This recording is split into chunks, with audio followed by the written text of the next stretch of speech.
Am I wrong for wanting to cut my sister off after I ruined her wedding?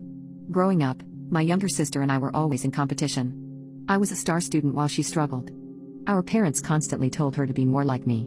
When we moved countries after my 12th birthday, I became the struggler and she thrived, which made me happy for her.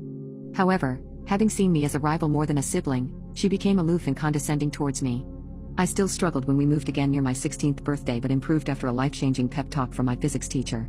Still, my relationship with my sister was non-existent. She even yelled at me for going to the gym with her friends. We both studied in the same country but she went to boarding school while I began university. At her high school graduation, some of her 3-year friends didn't even know she had a brother. After that, I stopped trying to be close to her. I also struggled in university while my parents doted on me, leaving her alone. She went through something terrible but never told anyone until revealing it to me in anger once. She started blaming me for struggling and causing her neglect. I recently discovered I'm neurodivergent. My family sees either excuses or results, nothing in between, so I didn't share this. My sister met a man who seems to make her happy about a year ago, so they abruptly decided to marry. I reluctantly agreed to attend only if my parents fully covered my trip.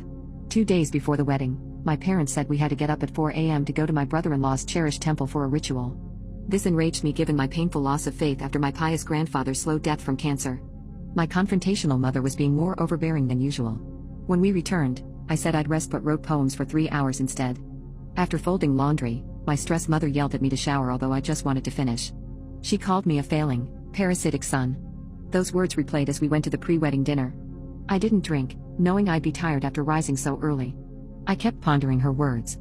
As we left after 1 a.m., the groom asked for my keys and I accidentally called him my sister's ex's name. She looked at me with pure rage. I sobbed alone then heard yelling. My jet-lagged cousin had made the same mistake. The groom thought she mocked him and banned her from the wedding. At home, Dad lectured while I crashed hard. I set a 6 a.m. alarm to leave without hindrance. Mentally overwhelmed, I even considered jumping in front of a train but didn't want to ruin my sister's day. During my retreat, I bought the groom a gift and apologized profusely for our lack of closeness. The wedding was fun with undertones due to my cousin's absence. My parents kept trying to get my sister and I to talk but she kept bringing it up, feeling entitled to make me relive it. I regret my actions but won't let her force me to prove remorse on her terms. Allegedly the honeymoon went poorly.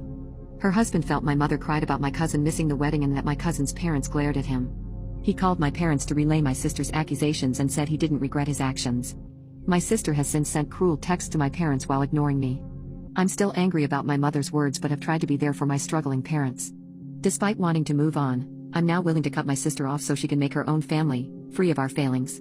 Yet I feel it's all my fault. Ada, if I cut her off over this? And if she someday brings her husband here, Ada for not wanting anything to do with such hurtful people?